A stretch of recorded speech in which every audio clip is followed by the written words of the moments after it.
So, when last we left this, we had just grabbed up the waypoint in Esterkarn Valley. Normally, what I would do is I would do all of this all at once up to this waypoint near Tomb of the Watchers. I would literally just run through everything, grab up every quest I could, do all these side quests, and plow through to the end. Now, because this is segmented, we didn't do all that all at once. And I have some changes I might be making to this character.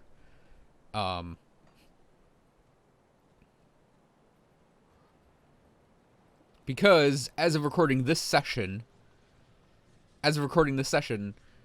Grim Tools updated with all of the Forsaken Gods items, which is why we're recording this today on stream.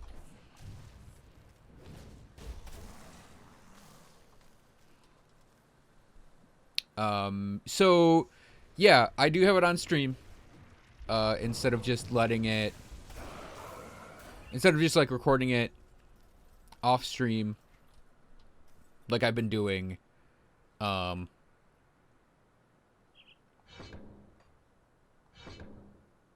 we'll have chat along for the ride now, for what it's worth. But it's been so long since I've actually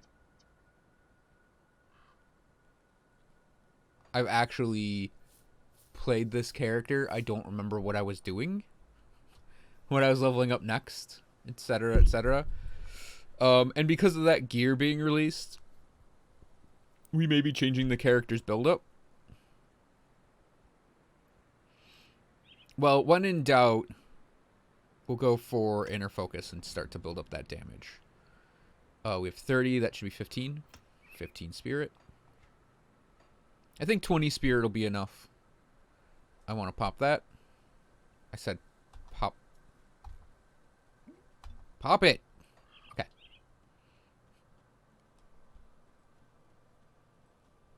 Right now, though, I think only Jin and Klabber are in chat. Yeah, so Forgotten Gods stuff released. Lots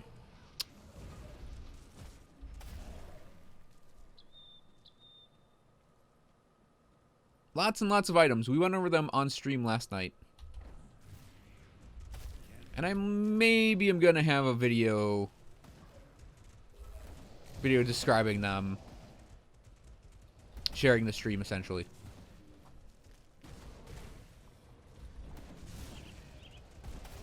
So the big thing is there's a new set coming out for the Sorcerer and Saboteur called Hara's Artifice. It is a cold set.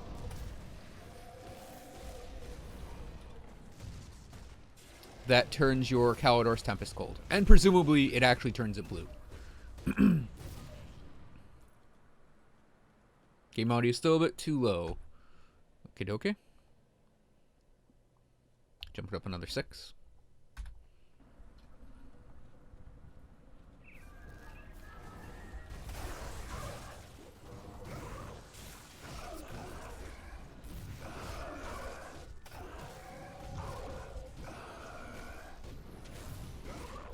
I know the audio has been low in the recordings before, because I added them.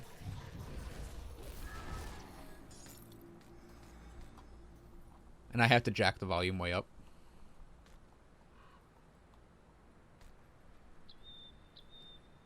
But yeah, I decided to stream the recording of this now, just for the fact that I've not been recording the playthrough. Or even really uploading it. And I don't know if I'm gonna do this as highlights from Twitch, or if I'm gonna actually do the editing still. Let's see. I am going to actually avoid a lot of the enemies here, because we're predominantly using cold-based abilities. And they are predominantly cold-based enemies. So quite honestly, I don't want to waste the time fighting them when I can just run away. Also, the in-depthiness from here on out is going to thin down a bit. Simply due to the nature of the end of the base game being very linear. Like, there really is only one side area we want to hit up, and that's to get the slay the chosen guard in the ashes. There's also a devotion shrine down there, and there's a cave with a devotion shrine in it that we'll go to as well. But for the most part, like, we're not seeking out side quests or anything like that. We're basically just going to run to the end of the game. Now, the thing about this character is I started it up as a character who was gonna do Trojan Sky Shards, who's gonna do Aether Trojan Sky Shards as a sorcerer, and basically build around the single ability. With Hara's Artifice coming out, I was like, huh, a Cold Stunjax / Cold Kalidor's Tempest character sounds really interesting to build around. And I have no idea how effective it's going to be. Where am I running? Yeah, see, we don't hit these guys hard at all, so...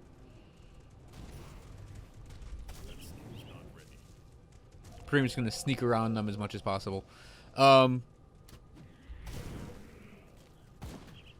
don't know how effective a Cold Kalidor / Stunjax character would be, because the set also has Phantasmal Blades on it, so it sounds like it's something for your Saboteurs, Spell Breakers, and Sorcerers to attempt to use.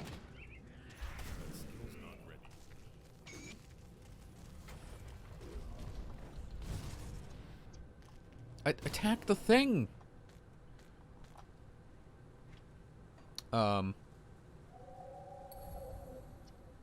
here I am spending devotion points that I'm probably gonna need to respec in fullness. Like, not soon, but just to get the actual, like, build going. Wow, okay, thanks, game. Like, we would probably end up having to stop. Like, stop harassing me, let me go.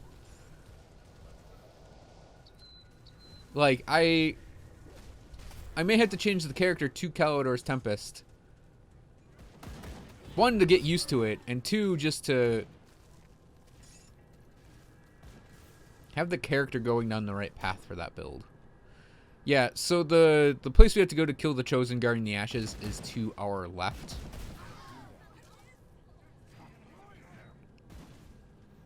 It's its own little dungeon.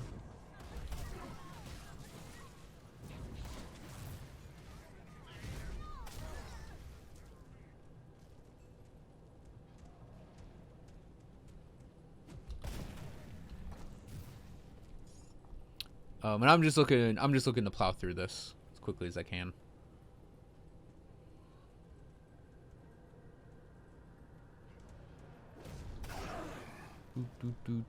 Which is why we're not going into that side area quite yet. That's a whole lot of cold dudes.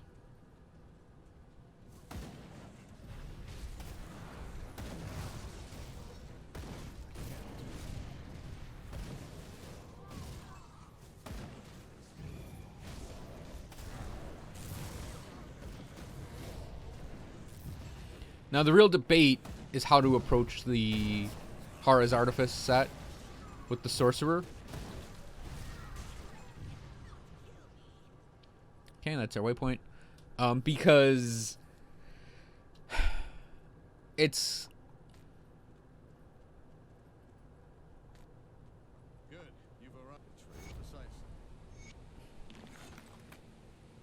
I don't know, it's just like, I kind of feel like doing... Okay, so it's either spam the Jax and use... Spam the Jax, use the Kalidor's Tempest in its Wrath of Agravax mode. Learn the document. Or we spam Calidors and use the Jacks in their cooldown mode. And it's all cold damage, by the way. So it's like the Jacks are completely cold damage, Calidors is completely cold damage. It's all cold. So we have one damage type to worry about. We obviously have the class to support it with the Arcanist. Not so much a lot of support in the Demolitionist. So we would definitely run Iskandra's Elemental Exchange more than Flame Touched. But Flame Touch still gives away.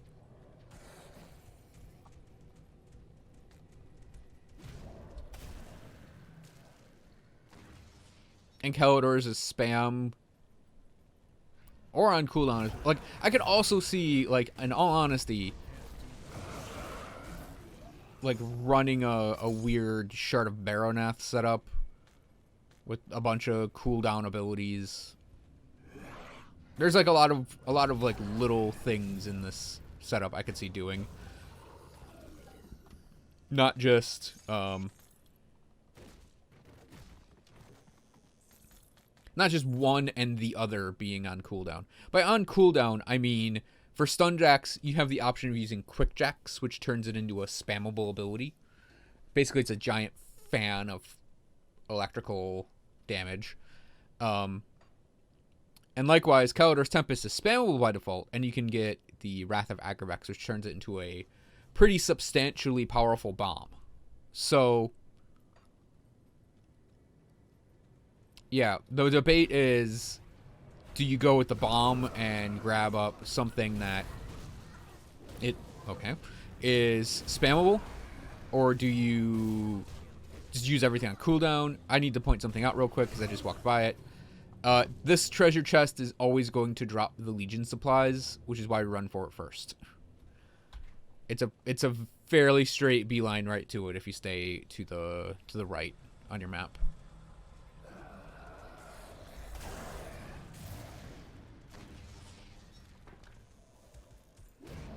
But yeah, it's like I'm sort of torn right now. And yeah, this character with Allagash Mastery or Masterpiece? Finery? Mandate? Whatever the set's called. I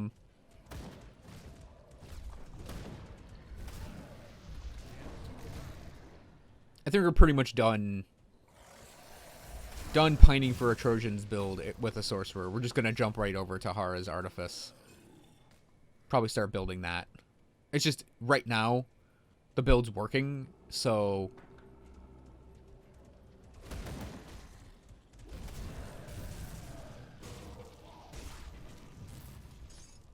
the build is working just fine.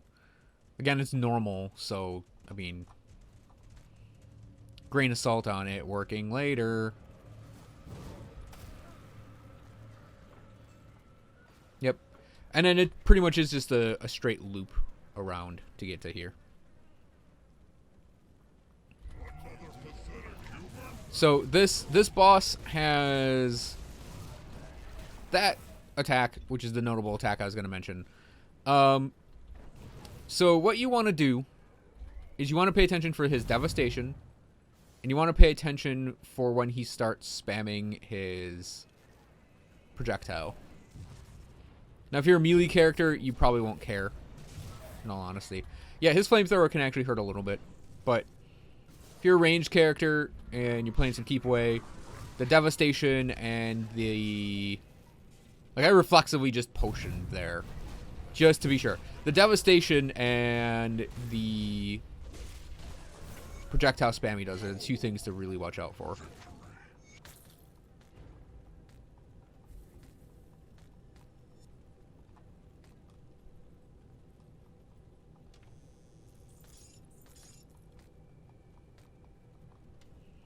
Now, the Saboteur combo on that set would be pretty interesting, too, with Blades and Jacks.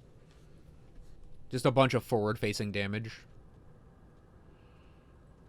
Yeah, so we're basically gonna run all the way through this entire area. and just a maniac run to the right situation, because Flesh Hulks are a pain in the ass to fight at pretty much all levels of the game. And I avoid the fight with them as much as I can.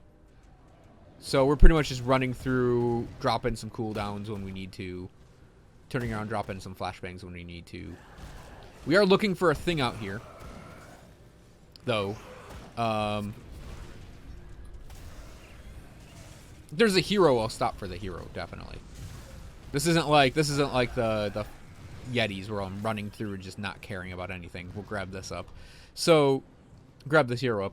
So there's a portal to a Chthonic Rift on this locale. And we didn't get it in its, like, spot it far. It spawns right there. So we're just running past. It spawns in 3 locations. We'll go back for it. I don't know if we'll go back for it in this particular segment.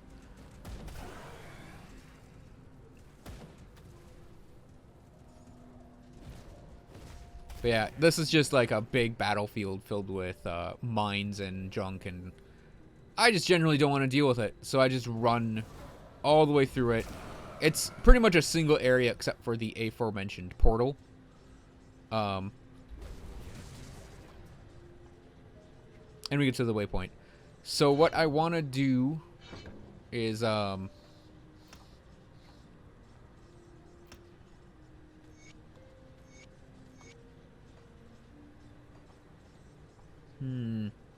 it's about the 20-minute mark, but I know I was alive for a few minutes before that. So what I want to do is basically grab up a bunch of side areas. And normally I would, well, no, let's just run straight to the next waypoint. Then we'll grab the side areas in the next segment. I think that should work.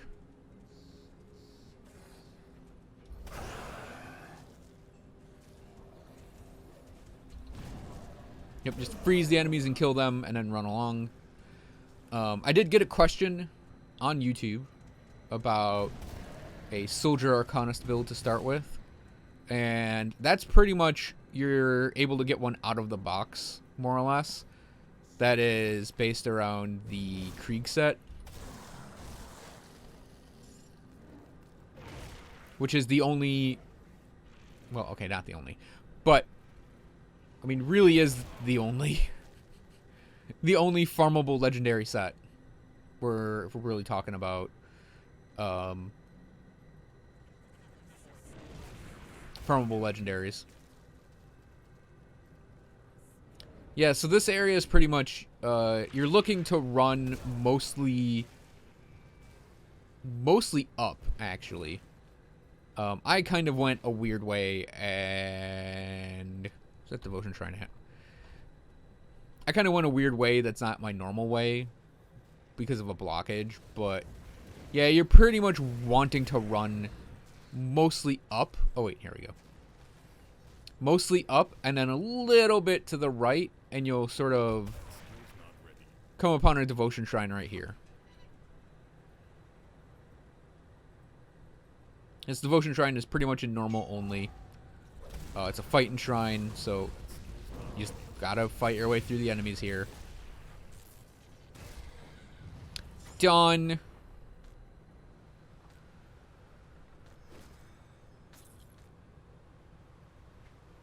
Yeah, we're gonna just grab the ability up.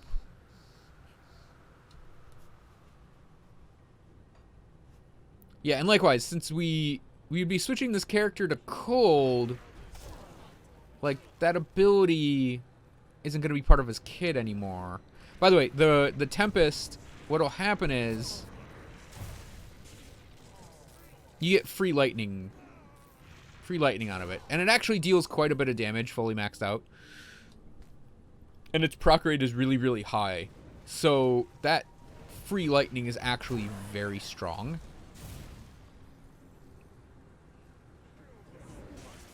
If your character is building, like, yeah, because, like, we just got it there. If your character is building lightning, that's just a very strong devotion ability.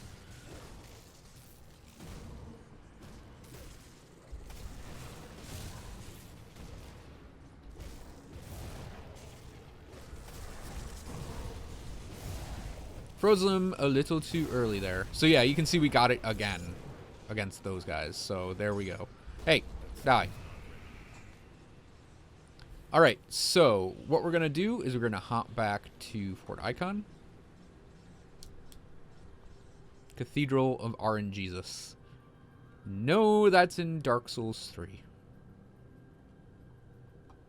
work down there. We cannot simply march our force. Wait, think. So we secured that rift gate. I usually give the supplies to the Black Legion. It's just their reputation is harder to build up than homesteads. So I will generally go and leave it to them, especially since we're going to ally ourselves with the outcast.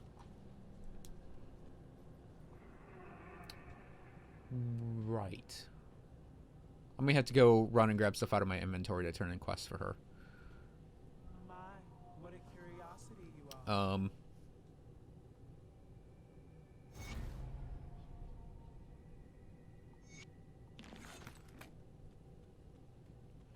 So she wants one of all the rare crafting mats from the 3 factions. Is her first thing. The second thing she wants is in... Okay, so for her, all of the things she asks for, except for these 3 items, come from the...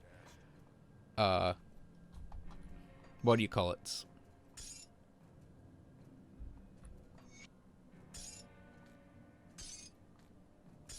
The roguelikes. She wants things out of the roguelikes. And...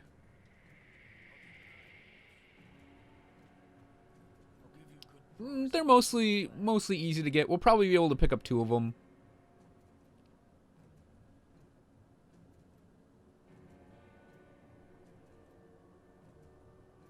In this playthrough.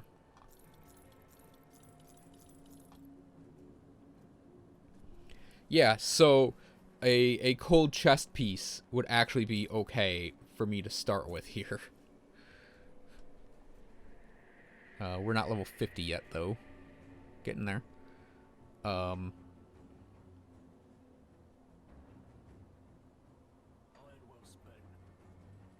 that's going to cover this episode. Thanks for watching, everyone. Hope you guys enjoy it. You can catch me streaming Grim Dawn probably by the time this is up, more regularly at twitch.tv/wolfoverclocked. And I'll see you guys in the next video when we do all of the side quests, I think, for this area.